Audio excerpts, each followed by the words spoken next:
You're listening to Our Two Satoshis podcast with hosts Justin and Billy from CryptoBiz.com.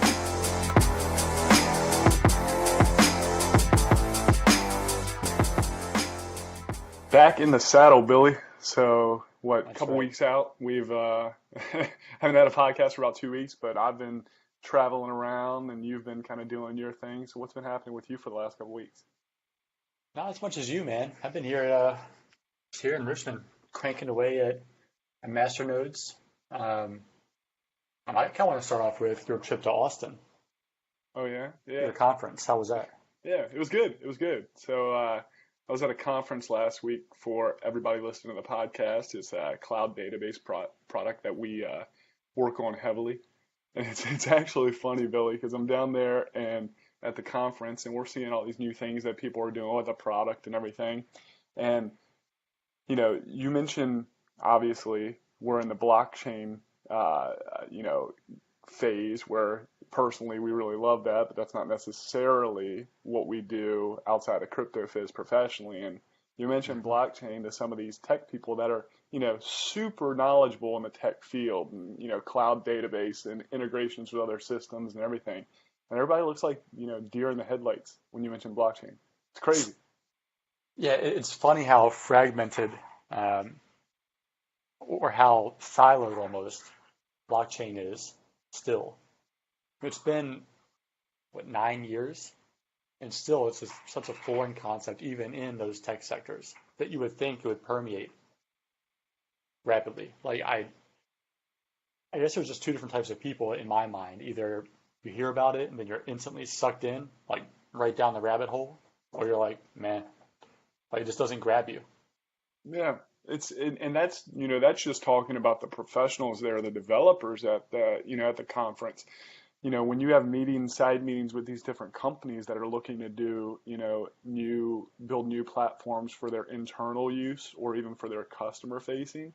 Mm-hmm. Like there are so many industries out there that, they would tell us, oh yeah, we want to have this database where people can access their job information online or can view the projects that we're working on with them.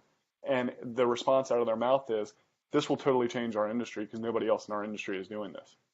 Mm-hmm. So it's like these companies, like we're talking about blockchain now, some of the newest technology, and these companies still haven't even moved to computers yet and utilizing software.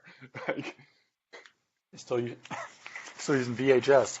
it's crazy. It's crazy, the adoption phase. So it's like, if you want to be a first mover in this segment and you think that you already missed the boat, you have nowhere near missed the boat. There's so many things that can be done, even just in the technology non-blockchain sector.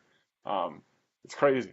Well, I think it was something in the headline the other day. I didn't actually read the article, but I got the gist immediately, where they said that we're still in like 1968 in terms of the growth phase of crypto as like a whole.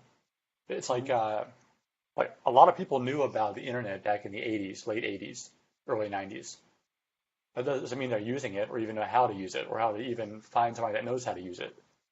Like we're in like pre-game warm-ups of the baseball game, We're in halt and catch fire.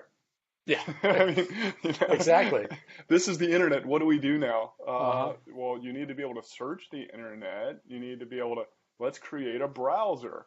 Yeah, it's like, it's whenever I talk to people about crypto in general, it's hard to find people that even know what it is, like we're talking about, but and half the time it look like you're like an idiot, right? Yeah, yeah. It's like, okay, you're in Bitcoin.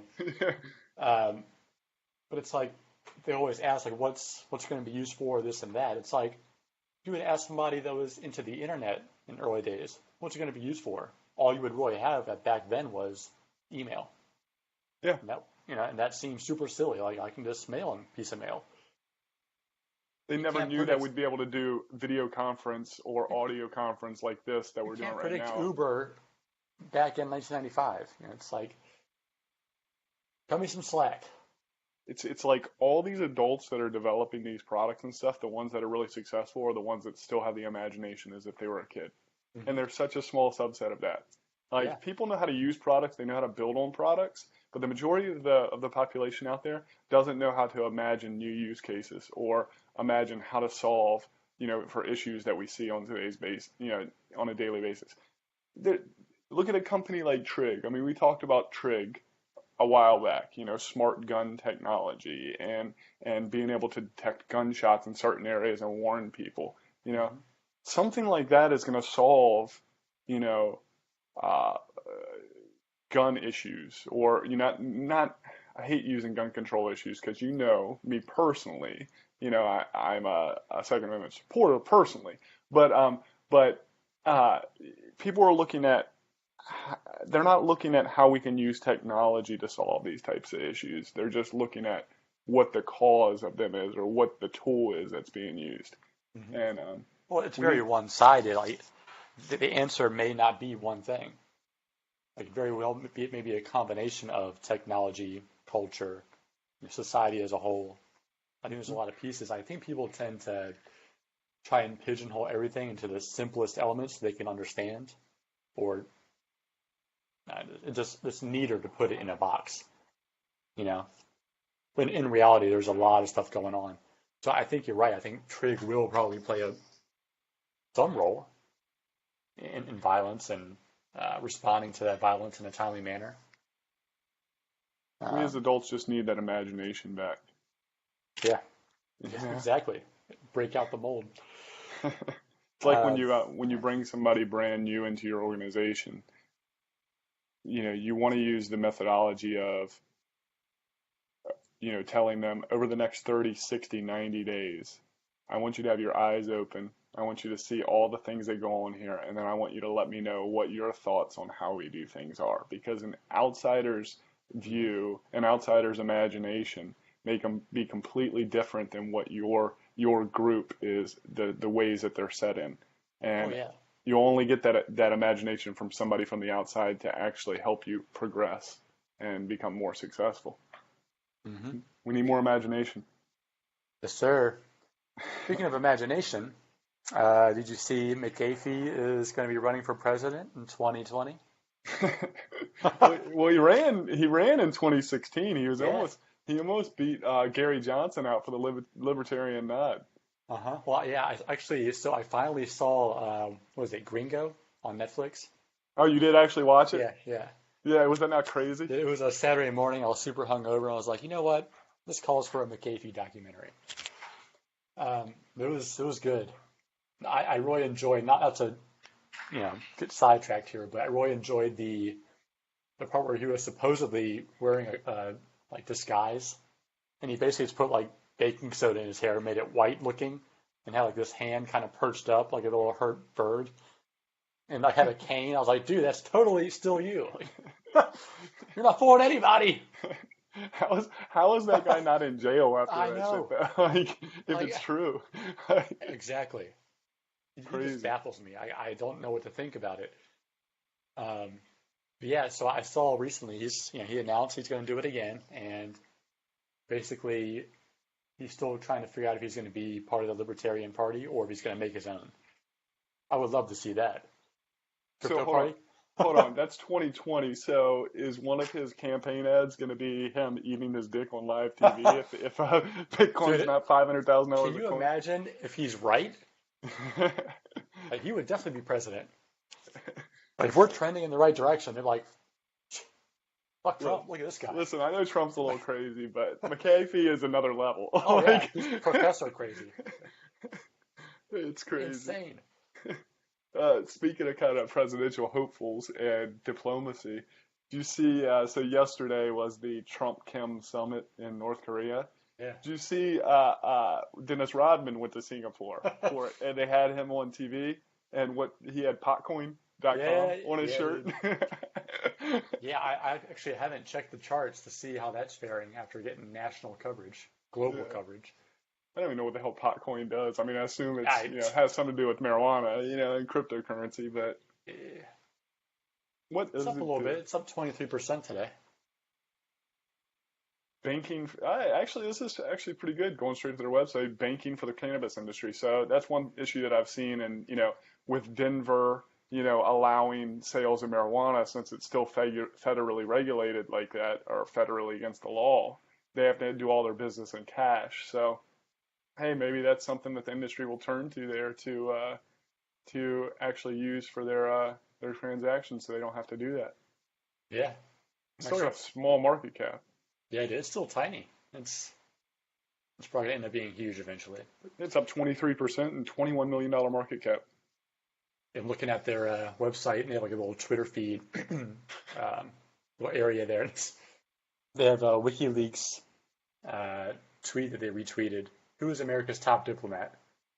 Dennis Rodman, Hillary Clinton, John Kerry, Condoleezza Rice. How did WikiLeaks even come up with those four? John Kerry, Hillary Clinton, and come on. That's hilarious. He was crying on CNN. I just saw that. That's ridiculous. That was hilarious. So, I do like that chart, though, not going to lie. Oh, that's a 1 day. I was like, man, shit's climbing. So it looks like the stalactites. Or is it tights? Tights or tops? Stalagmites. Those are the floor ones, right? That's what it looks like. Stalagmites. Like 3 of them just shoot up, down, shoot up, down, shoot up, down. Like that's what the chart looks like since October. Actually, that's the last 2 years. That's hilarious. So did you see Apple is now telling people don't use your iPhone to mine cryptocurrency at all? I saw something about that, and people are not happy about that. I mean, it's not like you could really mine it, like Bitcoin or anything like that. But what they're kind of saying is any apps that have third-party advertisements are not allowed to run unrelated processes in the background. I mean, my first take on this, without even diving too deep into it, is that it has to do with, their support plans, their warranties and stuff like that. I mean, mining cryptocurrency could freaking blow the phone up, I'm sure. Yeah. Well, I mean, it fits within their culture. That's what they've always done.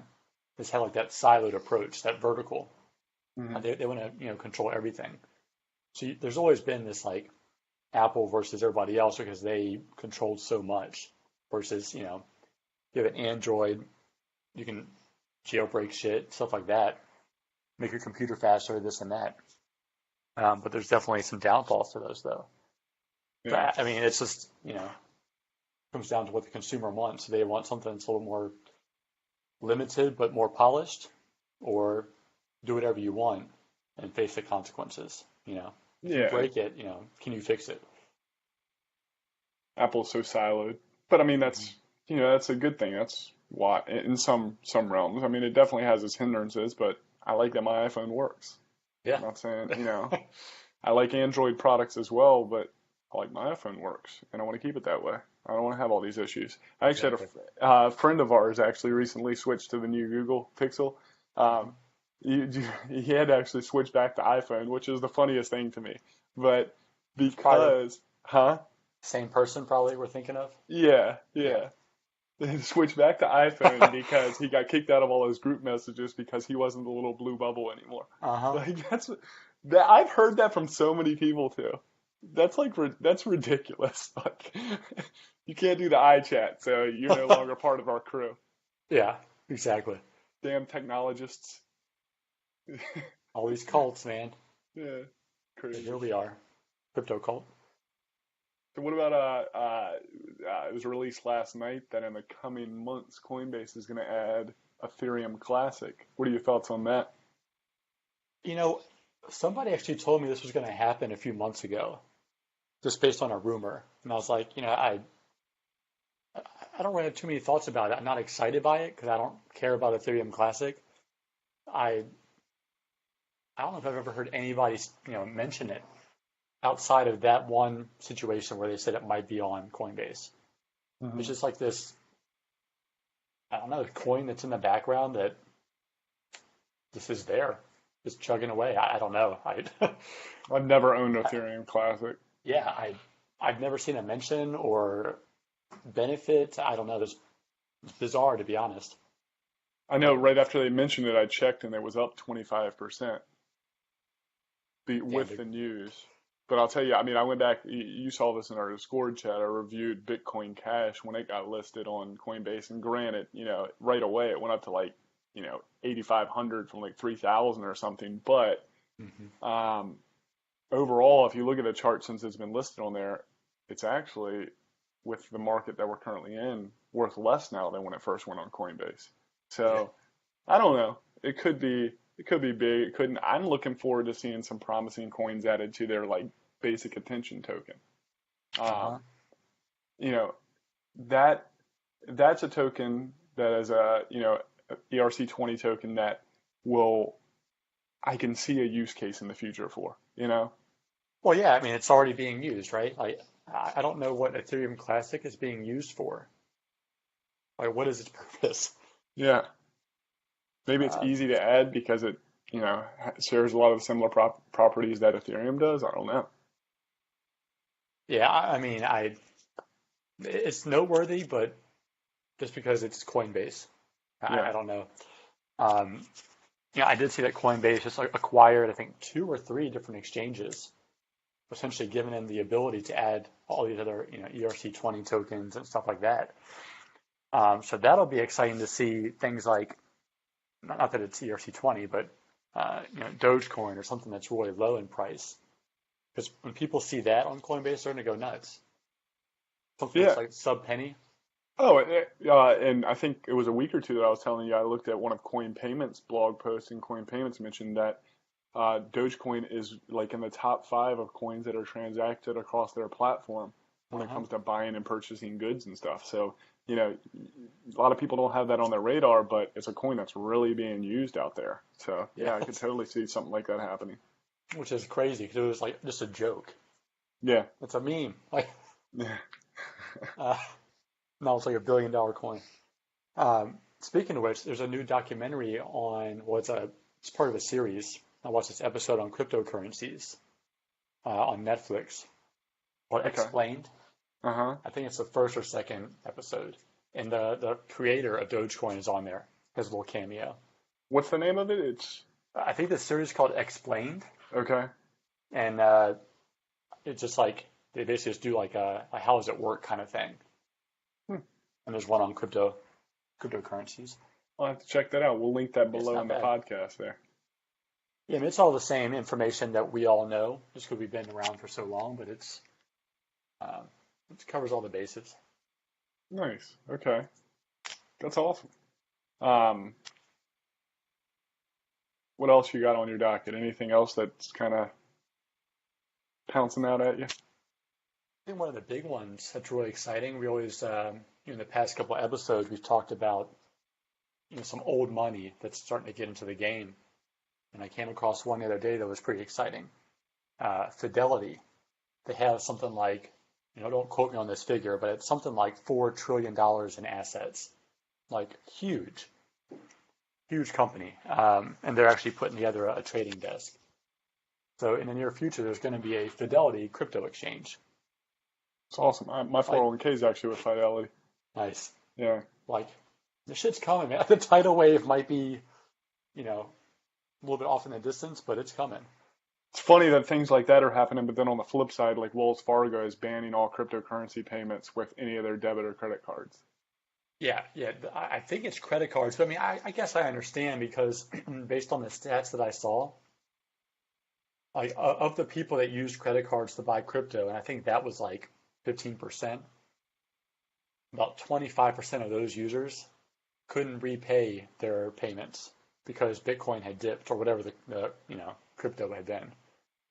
So they're trying to save themselves from being in a hole, which is understandable, but at the same time, it's a missed opportunity, I think. What's the difference between you doing that and you going out and buying something for $5,000 just at the store and not being able to make your payments? I mean, what really is the Nothing. difference there? Nothing. If you buy a couch, you're not going to be able to make your payments necessarily. I mean, Yeah. what are they going to do? Come and repo your couch? Like, like, Yeah, I mean, it's the same. It's tomatoes, tomatoes. Yeah. yeah. The only thing Uh, that I would think would push back on it would be buying a cryptocurrency and then cashing it out essentially and not having to pay like cash advance fees or something like that. Like, because those fees are usually like, so your credit card is 9%, well, your cash advance is like 20%. Oh, yeah. So it's kind of a way to get around that in a way, but I don't know. Yeah, we'll see how that plays out. I mean, it took them a little while. Like, there's been plenty of banks that have banned it before them. Yeah. They held out for a little while. Yeah, I mean, that's mostly what I have. Gencoin is still crushing it. Yeah, McAfee actually tweeted about that a week or two ago, didn't he? Yeah, so he has like this meme thing going, like a meme competition, and basically you can submit a meme, with his face in there, and it could be tied to him being president, tied to a certain coin, whatever. And if it's good enough, he'll throw it on his Twitter account. Didn't he say that he charges like $100,000 for a post like that or something? Well, yeah. So apparently he actually stopped. He said he's going to stop charging for those posts. But he has in the past admitted to charging a lot of money for his tweets. Well, when are you going to go on creating a crypto fizz meme to get him to post? Yeah, that's a good point, guys. Yeah, so somebody from the Gen community sent a Gencoin themed meme, and he posted it. That was kind of cool. But yeah, Gencoin's spiked to 13 last night. Now it's back down to 830, but that's kind of par for the course. Up 50% over the past week, while Bitcoin's down about 15%. Yeah. If you haven't looked into Gencoin, then I don't know what you're doing. Like, if you listen to our podcast, check Gencoin out. They're printing money over there. Like, we bought in. Yeah, I mean, we initially got in a couple months ago when it was about $3 a coin. Now it's about $9. But the difference is that we also have more coins than we initially got in from because we have masternodes, so we're generating more tokens. So it's like the best savings account ever. It's insane. Yeah, it's badass. You really need to check it out. Going back to our Dennis Rodman backed Potcoin, I'm actually looking on Forbes.com. There's an article about it. Trump Kim Summit, Dennis Rodman backed cryptocurrency Potcoin soars after meeting. Yep. Yeah, I wonder how much they paid him for that T-shirt. Yeah. Potcoin.com. Peace starts in Singapore. That's awesome. Yeah. It's a good opportunity there. Oh, totally. So, you got anything else on the docket, or I want to make an announcement about our podcast next week? I think that's it, man. Awesome. So this week will be a little short and sweet podcast. We've been out of the loop for the last 2 weeks. I've been heading to conferences. Billy's been working on some other stuff, but we're going to get back in the flow of doing a weekly podcast. And next Thursday, we are going to have probably our biggest guest we've ever had on the podcast. So this company was just nominated for hottest blockchain ICO, and also their CEO, who we will have on the podcast, was shortlisted for the hottest blockchain,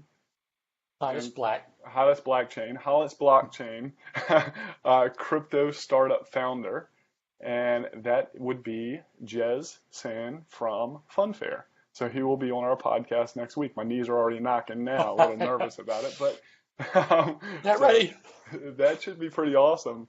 What are your thoughts? I mean, we've been talking about Funfair for months. So. I know, like it's all coming together, and Funfair is one of the things that we've been talking about it forever, but it's just finally coming to fruition.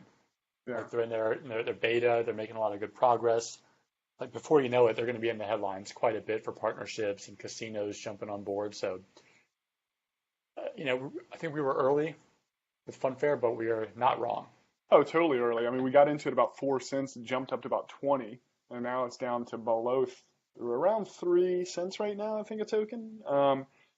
So, yeah, we were a little early in it, but yeah, there's some great things coming to them this year. So, I think it should be awesome. If any listeners out there have questions they want to ask them, you're reading my mind. Throw it in the comments. Or hit us up on Twitter or jump in Discord. Contact@cryptofizz.com. Send us an email. If you have any questions about Funfair out there, send it over, and we will be sure to kind of weed through them, depending on how many we get, and see what we can ask Jez. I'm looking forward to it. Cool. So that's going to be our podcast this week, short and sweet. We will catch you guys on the flip side. Later. Later.